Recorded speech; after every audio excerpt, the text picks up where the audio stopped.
स्वागत। मैं हरजिंदर सिंह रंधावा, तुम देख रहे हो पंजाब टैलीविजन और मेरे नाल ने राजीव भास्कर साहब जी आए। बहुत बहुत शुक्रिया रंधावा जी। तीन चार ਵੱਡੇ सवाल सिर चक के खड़े हो गए। पहली गल, नशियां के मामले अज सुनवाई क्यों नहीं हो सकी? आखिर माणयोग जजेस ने इस केस तो वख होने का फैसला क्यों किया? दूजा सवाल, बिक्रम सिंह मजीठिया और सुखबीर सिंह बादल का विरोध तीव्र गति नाल क्यों होंदा है? तीजा सवाल, हरीश रावत नवजोत सिंह सिद्धू वालों उठाए मसलियां नूं कैप्टन अमरिंदर सिंह कोलों मनवाउण च कामयाब होए कि नहीं होए, क्योंकि उन्हां दी मीटिंग लगभग खत्म हो चुकी है। और चौथा सवाल, सिकंदर सिंह मलूका वालों दिखाए गए तेवर अकाली दल ने मनणों इनकार करता। 6 नवीं सीटां जिन्हां चों मोड़ वाली सीट ते heavy weight candidate Jagmeet Singh Brar ऐलानते गए आ। मलूका अकाली दल दे विच हुण अपना स्थान किहो जिहा वेखदे आ। और इस तो अगली गल कि की सिद्धू और कैप्टन अमरिंदर सिंह दे विच हरीश रावत इस गेड़ी दौरान कोई आपसी सहमति समझौता करवा सकणगे? इन्हां सारियां घटनावां ते अगे वधदे हां। पहिलों मैनूं ये दस्सिओ कि जिहड़ी नशियां ते तरीक सी अज दी 1 तरीक, ये सिरे नहीं चढ़ सकी, प्रवान नहीं चढ़ सकी। आखिर की घटनाक्रम वापरिया? रंधावा जी, पहले 27 अगस्त की डेट सी और वो डेट इस करके उस दिन हीयरिंग नहीं हो सकी कि वो जज जिहड़े अज जिन्होंने अपने आप को इस केस तो अलग कर लिया वो छुट्टी ते सीगे। अज 1 सैप्टेंबर नूं उस केस की ही डेट सी जिहदे विच लिफाफे खुलण की गल की जा रही थी। वो बंद लिफाफे जिहदे विच ड्रग के मुद्दे दे काफ़ी कुछ लिखिया होया है और वो खुलदे ते एक पंजाब की राजनीति दे विच भुचाल आउण दी संभावना सीगी। पर चलो हुण ए फेर कदी खुलणगे, कदों खुलणगे इहदा फैसला चीफ जस्टिस करनगे, नवे जज की अपॉइंटमेंट होएगी। रंधावा जी, इहदे विच की हुंदा है कि जज कोई अपने आप को किसी केस तो अलग कर लैंदा है ते वो जजां दा हक हुंदा है। उहदे विच कोई भी व्यक्ति किंतु परंतु नहीं कर सकता, वजह चाहे जो भी होए। पर इस केस को अचानक उन्होंने अपने आप को अलग किया, इहदे पिछे कुछ ना कुछ लगता है कि की कारण सीगा कि उन्होंने अपने आप को अलग किया। चलो हुण चीफ जस्टिस नवी डेट, नवे जज बड़ी जल्दी उन्होंने डिसाइड करना है। तो क्या जा रहा है कि अगले हफ्ते 10 दिनों के विच इहदी डेट दोबारा पएगी और उस बंद लिफाफियां तो ते राजनीति जिहड़ी पंजाब दे विच चल रही है, खास करके सिद्धू उन्होंने दे कल दे ट्वीट देख लो और कैप्टन अमरिंदर सिंह उन्होंने दा इस मुद्दे ते चुकी धारणा, अनुराग अग्रवाल उन्होंने दा ट्रांसफर करके अनुराग वर्मा उन्होंने लाना, यह सारी चीज़ां कनैक्टेड हैगियां। अगे चल के इस मुद्दे ते पंजाब की राजनीति कितनी गरमांदी है तो कितनी उछलती है, वो आने वाले टाइम में ही पता लगेगा। पर फिलहाल होर इंतजार करना पएगा। जे कोर्ट तो पहले कैप्टन अमरिंदर सिंह उन्होंने कुछ कर देंगे ने उस लिफाफे करते हुए, यह भी एक नवी राजनीति का हिस्सा हो सकता है। बिल्कुल ठीक है, लेकिन ये डिस्क्रिशन है जजेस की कि उन्होंने किसी केस की हीयरिंग च शामिल होना है कि नहीं होना। हो सकता कि अंदर वो कारण भी दिते जाते होण, क्योंकि चीफ जस्टिस जिहड़े माणयोग उच्च अदालत के ने उन्होंने इस केस च दिलचस्पी लई सी। 2.5 साल तो ये धूड़ फकदा पिया सी केस, उन्होंने इनू प्राथमिकता के उत्ते सुनवाई लई रखिया और सीनियर जजेस नॉमीनेट कीते सी सुनवाई लई। अगले दिनों च देखांगे। तुहाडी गल ठीक है कि हो सकता कैप्टन अमरिंदर सिंह कोई सप कड्ढण, हो सकता वो कहण क्योंकि कोई रोक तो लगी नहीं।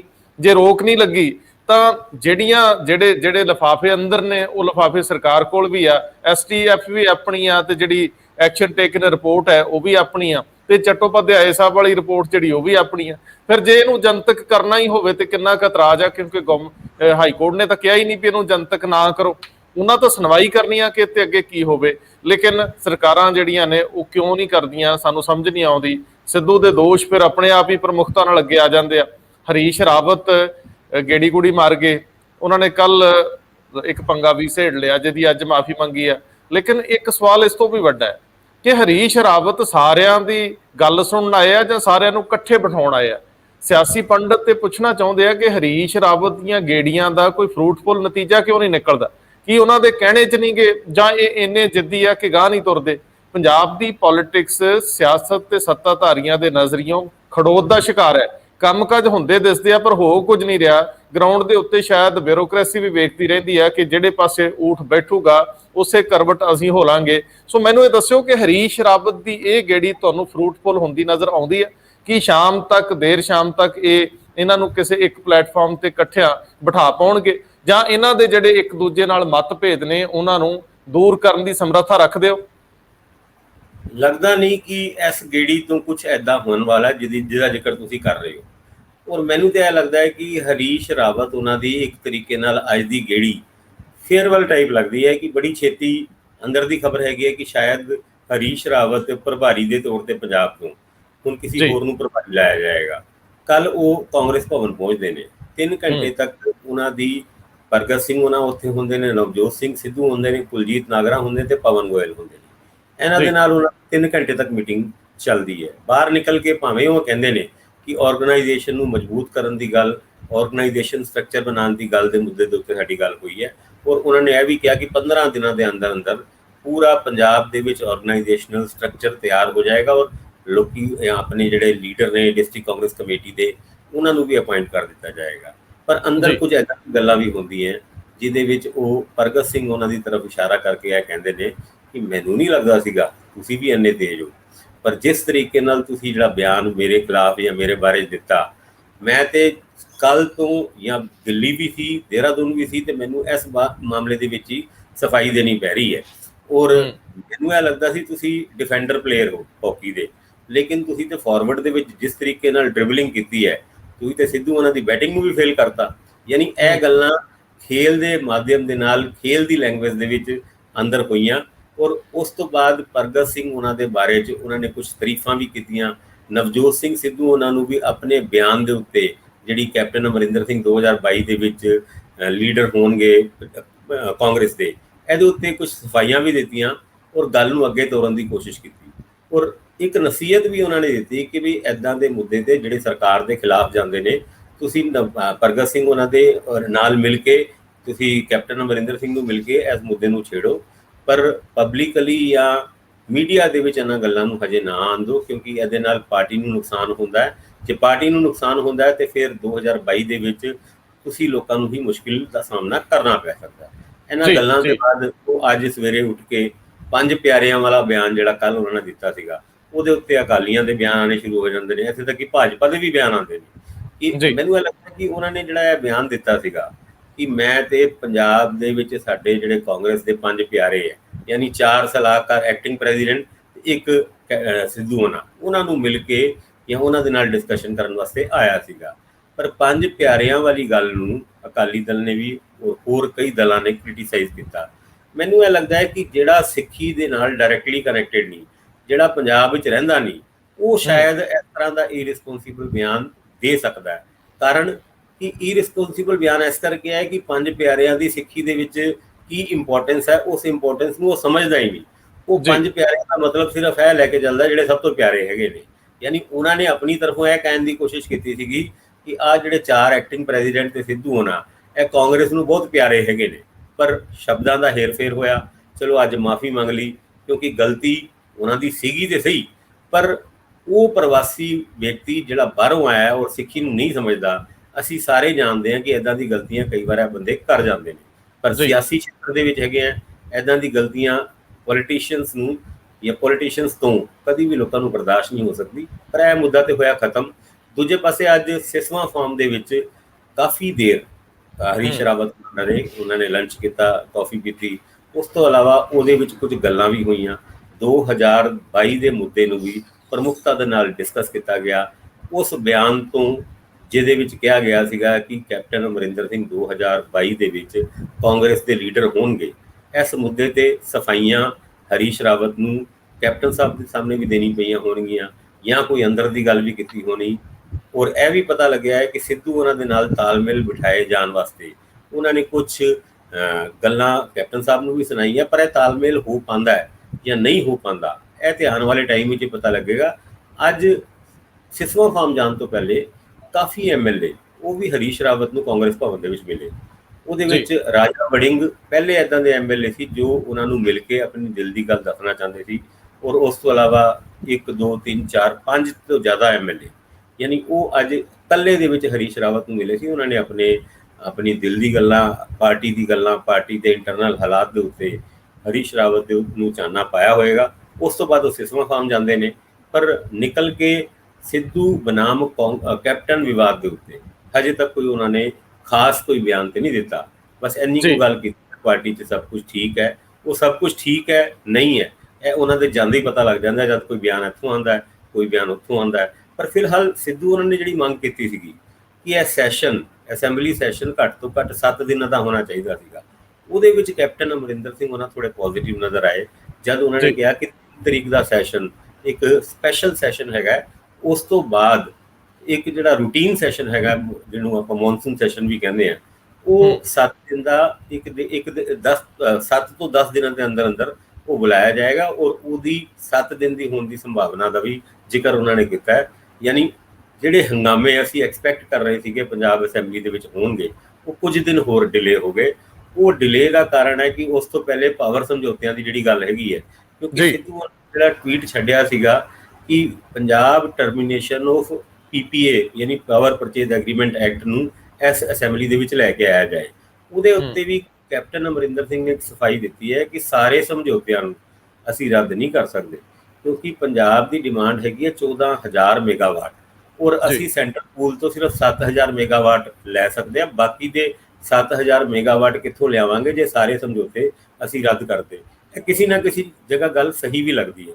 ਹੁਣ ਇਹਦੇ ਉੱਤੇ ਰਾਜਨੀਤਿਕ ਖੇਤਰ ਦੇ ਉੱਤੇ ਕਾਫੀ ਡਿਬੇਟ ਚੱਲ ਰਹੀ ਹੈ ਕਿ ਇਹ ਹੋ ਸਕਦਾ ਹੈ ਜਾਂ ਨਹੀਂ ਹੋ ਸਕਦਾ। ਹਾਲਾਂਕਿ ਸਿੱਧੂ ਉਹਨਾਂ ਨੇ ਆਪਣੀ ਗੱਲ ਨੂੰ ਦੁਬਾਰਾ ਰੱਖਦੇ ਹੋਏ ਇੱਕ ਗੱਲ ਕਹੀ ਹੈ ਕਿ ਇਹ ਹੋ ਸਕਦਾ ਹੈ, ਅਸੀਂ ਰੀਵਿਜ਼ਿਟ ਵੀ ਕਰ ਸਕਦੇ ਹਾਂ, ਪਹਿਲੇ ਉਹਨਾਂ ਸਮਝੌਤਿਆਂ ਨੂੰ ਰੱਦ ਕਰਕੇ ਉਹਨਾਂ ਦੇ ਵਿੱਚ ਜਿਹੜੇ ਸਮਝੌਤੇ ਸਾਨੂੰ ਚਾਹੀਦੇ ਨੇ ਉਹਨਾਂ ਨੂੰ ਅਸੀਂ ਰੀਨੈਗੋਸ਼ੀਏਟ ਕਰਕੇ ਦੁਬਾਰਾ ਸਾਈਨ ਕਰ ਸਕਦੇ ਹਾਂ, ਕਿਉਂਕਿ ਪਾਵਰ ਪਲਾਂਟ ਓਨਰਸ ਦੀ ਵੀ ਇਹ ਮਜਬੂਰੀ ਹੈ ਕਿ ਉਹ ਸਾਡੇ ਨਾਲ ਆਪਣੇ ਸਮਝੌਤਿਆਂ ਨੂੰ ਤੋੜਨ ਦੀ ਬਜਾਏ ਉਹ ਵੀ ਕੋਸ਼ਿਸ਼ ਕਰਨਗੇ ਕਿ ਕਿਸੇ ਨਾ ਕਿਸੇ ਜਗ੍ਹਾ ਰੀਵਿਜ਼ਿਟ ਜਾਂ ਰੀਨਿਊ ਕਰਕੇ ਉਹਨਾਂ ਸਮਝੌਤਿਆਂ ਨੂੰ ਕੰਟੀਨਿਊ ਕੀਤਾ ਜਾ ਸਕੇ।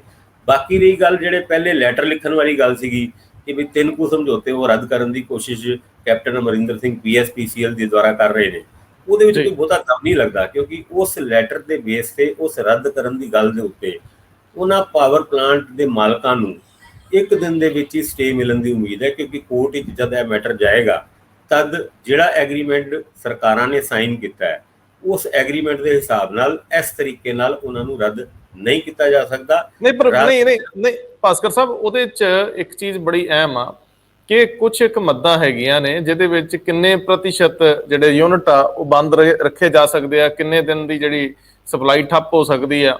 ਉਹ ਸਾਰੇ ਕੁਝ ਦੇ ਬਾਵਜੂਦ ਪਿਛਲੇ ਜਿਹੜਾ ਆ ਹੁਣ ਸੀਜ਼ਨ ਲੰਘ ਹੀ ਰਿਹਾ ਅਜੇ ਪੈਡੀ ਵਾਲਾ, ਇਹਦੇ ਵਿੱਚ ਸਰਕਾਰ ਨੂੰ ਬੜੀ ਪਰੇਸ਼ਾਨੀ ਦਾ ਸਾਹਮਣਾ ਕਰਨਾ ਪਿਆ, ਲੋਕ ਰੋਹ ਦਾ ਸਾਹਮਣਾ ਕਰਨਾ ਪਿਆ, ਕੱਟ ਬਹੁਤ ਜ਼ਿਆਦਾ ਲੱਗੇ। ਇਸ ਵਾਰੀ ਤਾਂ ਮੈਨੂੰ ਲੱਗਦਾ ਬਹੁਤ ਮਹਿੰਗੀ ਬਿਜਲੀ ਖਰੀਦਣੀ ਪਈ। ਅੱਜ ਹੀ ਮੈਂ ਕਿਸੇ ਜਗ੍ਹਾ ਤੇ ਨਸ਼ਰ ਕੋਈ ਖਬਰ ਦੇਖਦਾ ਪਿਆ ਸੀਗਾ ਕਿ 20 ਰੁਪਏ ਤੱਕ ਪ੍ਰਤੀ ਯੂਨਿਟ ਬਿਜਲੀ ਖਰੀਦਣੀ ਪੈ ਗਈ, 19 ਰੁਪਏ ਤੱਕ।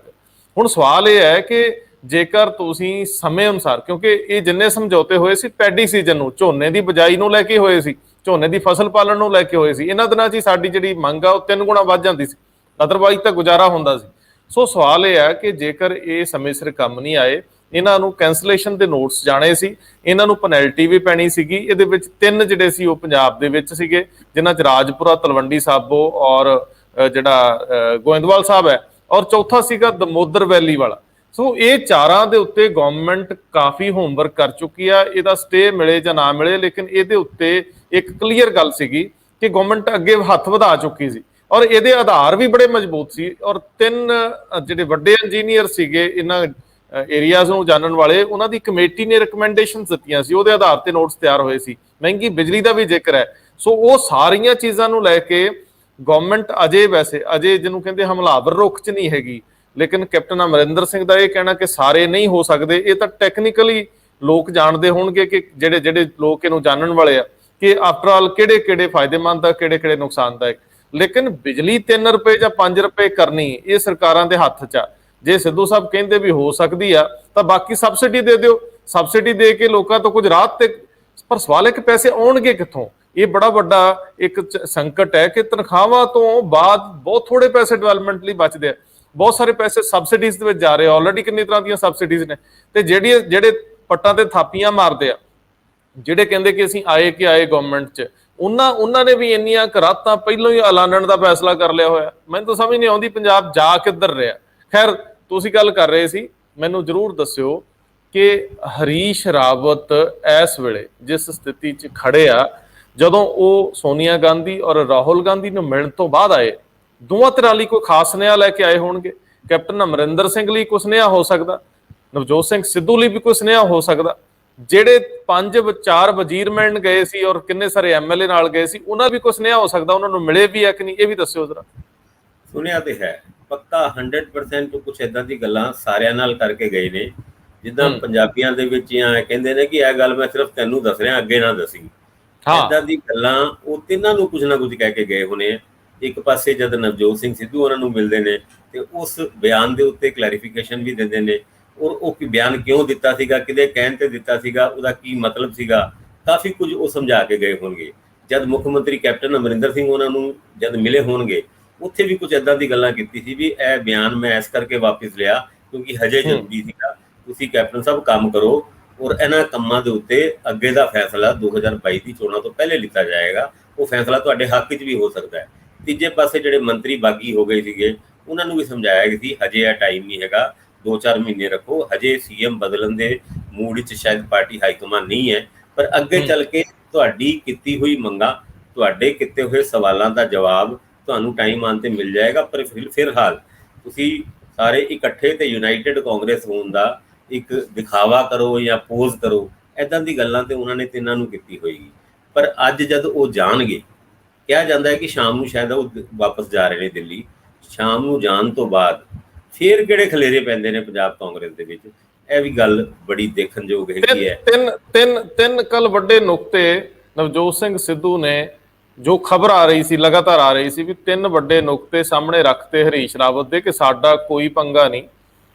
ਬਿਲਕੁਲ ਇਹ ਤੁਸੀਂ ਤਾਂ ਮੈਨੂੰ ਦੱਸਿਆ ਹੀ ਹੈ ਔਰ ਮੇਰੇ ਸਰੋਤ ਵੀ ਪੁਖਤਾ ਕਰ ਰਹੇ ਆ ਕਿ ਸਾਫ਼ ਕਹਿ ਦਿੱਤਾ ਗਿਆ ਕਿ ਸਾਡਾ ਕੋਈ ਲੜਾਈ ਨਹੀਂ, ਸਾਡੀ ਨਿੱਜ ਦੀ ਲੜਾਈ ਨਹੀਂ, ਅਸੀਂ ਸਤਿਕਾਰ ਕਰਦੇ ਹਾਂ ਕੈਪਟਨ ਅਮਰਿੰਦਰ ਸਿੰਘ ਦਾ। ਸਾਡੇ 3 ਮਸਲੇ ਪਹਿਲ ਦੇ ਆਧਾਰ ਤੇ ਆਏ ਉਹ ਤੇ ਹੱਲ ਕਰਾਓ, ਜਿਨ੍ਹਾਂ ਦੇ ਵਿੱਚ ਨੰਬਰ 1 ਤੇ ਸੀਗੇ ਆਹੀ ਬਿਜਲੀ ਸਮਝੌਤੇ, ਨੰਬਰ 2 ਤੇ ਉਹਨਾਂ ਨਸ਼ੇ ਦਾ ਕਿਹਾ, ਤੇ ਨੰਬਰ 3 ਦੇ ਉੱਤੇ ਜਿਹੜਾ ਇੱਕ ਹੋਰ ਮਸਲਾ ਸੀਗਾ ਜਿਹਦੇ ਉੱਤੇ ਬੇਅਦਬੀ ਵਾਲੇ ਮਾਮਲੇ। ਸੋ 3 ਮਾਮਲਿਆਂ ਦੇ ਵਿੱਚ ਉਹ ਫੌਰੀ ਕਾਰਵਾਈ ਮੰਗ ਕਰਦੇ ਆ।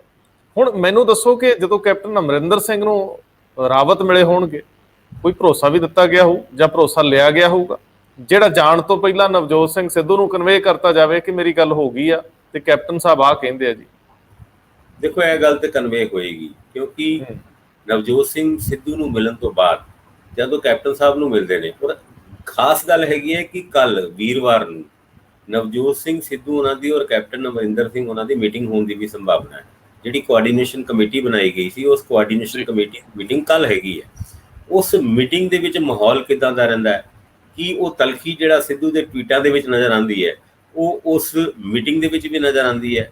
ਜਿਨ੍ਹਾਂ ਮੁੱਦਿਆਂ ਦੇ ਉੱਤੇ ਕੈਪਟਨ ਅਮਰਿੰਦਰ ਸਿੰਘ ਬਹੁਤਾ ਬੋਲਣਾ ਨਹੀਂ ਚਾਹੁੰਦੇ, ਉਹਨਾਂ ਮੁੱਦਿਆਂ ਦੇ ਉੱਤੇ ਕੀ ਉਹ ਕੈਪਟਨ ਅਮਰਿੰਦਰ ਸਿੰਘ ਦਾ ਮੂੰਹ ਖੁਲਵਾ ਸਕਦੇ ਨੇ?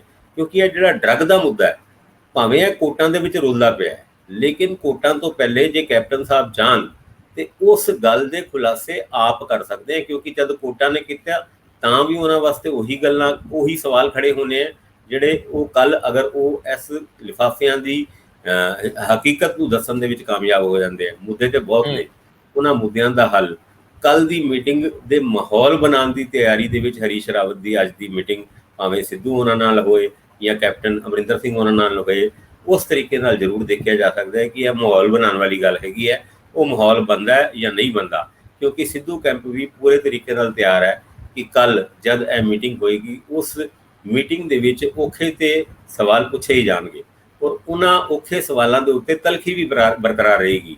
ਹੁਣ ਉਹ ਤਲਖੀ ਕਿੰਨੀ ਕੁ ਬਾਹਰ ਆਉਂਦੀ ਹੈ, ਕਿੰਨਾ ਕੁ ਉਹਨਾਂ ਮੁੱਦਿਆਂ ਦੇ ਉੱਤੇ ਅੱਗੇ ਚਲਿਆ ਜਾ ਸਕਦਾ ਹੈ, ਇਹ ਕੱਲ ਦੀ ਮੀਟਿੰਗ ਤੋਂ ਬਾਅਦ ਹੀ ਪਤਾ ਲੱਗੇਗਾ। ਅੱਛਾ, ਇਹ ਸਾਰੇ ਦਰਮਿਆਨ ਦੇ ਵਿੱਚ ਬਿਕਰਮ ਸਿੰਘ ਮਜੀਠੀਆ ਨੂੰ ਕਿਸਾਨਾਂ ਦੇ ਵਿਰੋਧ ਦਾ ਸਾਹਮਣਾ ਕਰਨਾ ਪਿਆ, ਸੁਖਬੀਰ ਸਿੰਘ ਬਾਦਲ ਨੂੰ ਵੀ ਕਰਨਾ ਪਿਆ, ਲੇਕਿਨ ਇਸ ਤੋਂ ਪਹਿਲਾਂ ਉਹ 6 ਨਵੇਂ ਉਮੀਦਵਾਰਾਂ ਦਾ ਵੀ ਐਲਾਨ ਕਰ ਦਿੰਦੇ।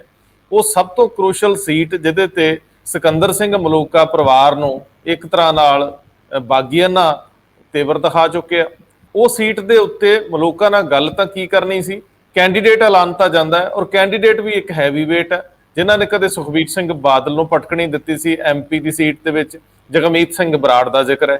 ਸੋ ਸਵਾਲ ਇਹ ਹੈ ਕਿ ਅਕਾਲੀ ਦਲ ਹੁਣ ਇਹ ਮੈਸੇਜ ਆਪਣੇ ਕਾਡਰ ਨੂੰ, ਆਪਣੀ ਸੀਨੀਅਰ ਲੀਡਰਸ਼ਿਪ ਨੂੰ ਦੇਣਾ ਚਾਹੁੰਦਾ ਹੈ ਕਿ ਫੈਸਲੇ ਤਾਂ ਅਸੀਂ ਲਵਾਂਗੇ ਤੇ ਲਵਾਂਗੇ ਵੀ ਇਦਾਂ ਹੀ, ਤੇ ਮੰਨਣੇ ਵੀ ਪੈਣੇ, ਜਾਂ ਤਾਂ ਭਾਣਾ ਮੰਨ ਲਓ ਜਾਂ ਫਿਰ ਬਾਹਰ ਦਾ ਰਸਤਾ ਖੁੱਲ੍ਹਾ ਹੀ ਹੈ।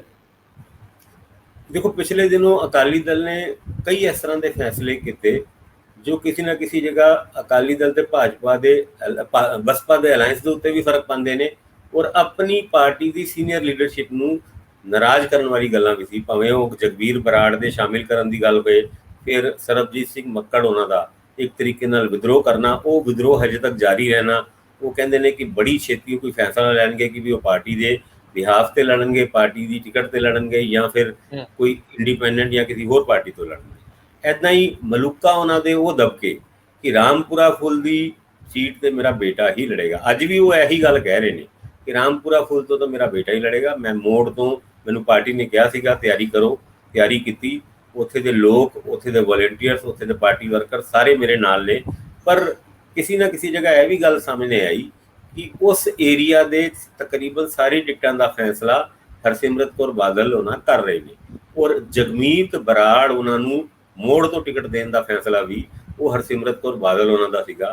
भावें सुखबीर बादल उन्होंने पार्टी के प्रधान तो है ने, पर उस प्रधान के नाते उन्होंने अपने घर भी जाना पैंदा है।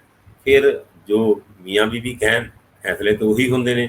और जगमीत बराड़ की टिकट ऐलान तो बाद और हजे तक मलूका उन्हां दा वो तलखी रखना यह अपने आप में यह गल दर्शाता है कि अगे चल के शायद कोई ना कोई पार्टी दे विच दिक्कत आ सकती है, क्योंकि मलूका उन्हां एक सीनियर लीडर हैगे ने, बादलों के बड़े खास भी हैगे ने, अकाली दल के नाम से ही जाने जाते हैं और अकाली दल और मलूका उन्हां एक दूजे नूं अपने आप तो अलग नहीं कर सकते। यह लड़ाई कई जगह पैनी है। अकाली दल ਦੇ ਵਿੱਚ ਵੀ ਉਹ ਬਾਦਲ ਕਿਆਂ ਦੇ ਨੇੜੇ, ਬਾਦਲ ਪਰਿਵਾਰ ਦੇ ਨੇੜੇ ਆ ਔਰ ਬਾਦਲ ਪਰਿਵਾਰ ਦੇ ਲਗਾਤਾਰ ਜਿੰਨੇ ਵੀ ਮੁਸ਼ਕਲ ਵਾਲੇ ਸਮੇਂ ਸੀ ਉਹਦੇ ਵਿੱਚ ਮਲੂਕਾ ਵਫਾਦਾਰਾਂ ਦੀ ਲਿਸਟ ਵਿੱਚ ਪਹਿਲੀ ਕਤਾਰ 'ਚ ਸੀਗੇ। ਸੋ ਖੈਰ ਕਹਿੰਦੇ ਸਮਾਂ ਬਦਲ ਜਾਂਦਾ ਹੈ ਤੇ ਸਮਾਂ ਬਦਲਣ ਨਾਲ ਬੜਾ ਕੁਝ ਬਦਲ ਜਾਂਦਾ। ਨੌਜਵਾਨ ਅੱਗੇ ਆ ਗਏ ਆ, ਮਲੂਕਾ ਸਾਹਿਬ ਵਿਚਰਦੇ ਤਾਂ ਆਪ ਆ ਲੇਕਿਨ ਨੌਜਵਾਨ ਬੇਟੇ ਨੂੰ ਵੀ ਅੱਗੇ ਕਰਨਾ ਚਾਹੁੰਦੇ ਆ। ਮੈਨੂੰ ਲੱਗਦਾ ਕਿ ਜੇ ਨੌਜਵਾਨ ਬੇਟੇ ਨੇ ਅੱਗੇ ਹੋਣਾ ਤਾਂ ਤਰੀਕਾ ਉਹੀ ਆ, ਵਫਾਦਾਰੀਆਂ ਉੱਥੋਂ ਦੀ ਲੰਘ ਕੇ ਆਉਂਦੀਆਂ। ਖੈਰ ਅਸੀਂ ਇਸ ਮਸਲੇ ਨੂੰ ਇੱਥੇ ਵਿਰਾਮ ਦਿੰਦੇ ਹਾਂ। ਇੱਕ ਖਾਸ ਡਿਬੇਟ ਅੱਜ ਸ਼ਾਮ ਨੂੰ ਅਸੀਂ ਲੈ ਰਹੇ ਹਾਂ ਜਿਹਦੇ ਵਿੱਚ ਅਕਾਲੀ ਦਲ ਵੱਲੋਂ ਲਏ ਜਾਣ ਵਾਲੇ ਫੈਸਲਿਆਂ ਸੰਬੰਧੀ ਗੱਲ ਕਰਾਂਗੇ ਕਿ ਪਾਰਲੀਮਾਨੀ ਬੋਰਡ ਕਿੱਥੇ ਚਲੇ ਗਏ, ਇੱਕ ਟਿਕਟਾਂ ਦੀ ਅਨਾਉਂਸਮੈਂਟ ਹੈ, ਕੋਰ ਕਮੇਟੀਆਂ, PAC ਪੋਲੀਟੀਕਲ ਅਫੇਅਰ ਕਮੇਟੀਆਂ ਇਹ ਸਾਰੀਆਂ ਬੇਮਾਨੇ ਹੋ ਗਈਆਂ ਕਿ ਸੀਨੀਅਰ ਲੀਡਰਸ਼ਿਪ ਕਿੱਥੇ ਹੈ। ਉਹ ਸਾਰੇ ਮਸਲੇ ਆਉਂਦੇ ਦਿਨਾਂ ਦੇ ਵਿੱਚ ਮੂੰਹ ਚੁੱਕਣਗੇ ਕਿਉਂਕਿ ਵੱਖ-ਵੱਖ ਪੱਧਰਾਂ ਦੇ ਉੱਤੇ ਏਰੀਆ ਵਾਈਜ਼ ਵੀ ਟਿਕਟਾਂ ਦੇ ਐਲਾਨ ਨੇ और एरिया वाइज भी लीडरशिप अलग अलग आ। खैर भास्कर साहब बहुत मेहरबानी, धन्यवाद जी।